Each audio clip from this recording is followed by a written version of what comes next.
কথাটা বুঝতে পারছেন? হ্যাঁ, এই কথাটি লক্ষ্য করা দরকার যে কোনো আলেম যেন কোন প্রতিষ্ঠান থেকে হেনস্থ হয়ে যেন বিদায় না হয়, এটা কিন্তু খুব লক্ষ্য রাখবেন।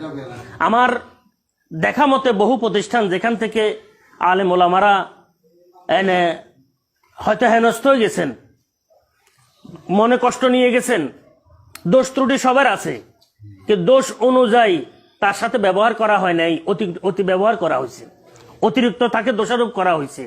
দেখা গেছে ওই সমস্ত প্রতিষ্ঠানগুলো দিন দিন জিমিয়ে পড়তেছে। হাজারো চেষ্টা কোশেষের কারণ মাধ্যমেও প্রতিষ্ঠানগুলা কি উজ্জীবিত হচ্ছে না, তরতাজা হচ্ছে না। কেন? ওই বদদোয়া, আলেম ওলামাদের বদদোয়া কিন্তু সবচেয়ে মারাত্মক। আমি তো আপনাদের খেদমতে বলবো যে এলাকার মধ্যে আলেম ওলামা মনে কষ্ট নিয়ে যায়, আলেম ওলামা মনে কষ্ট পায়, ওই এলাকার মধ্যে দ্বীনি বিষয়গুলা সাধারণত থাকে না।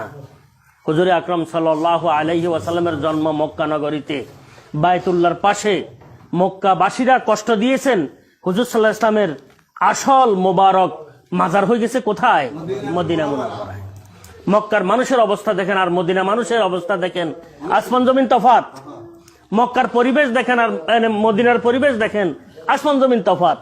আজীব আল্লাহ পাকের কুদরত।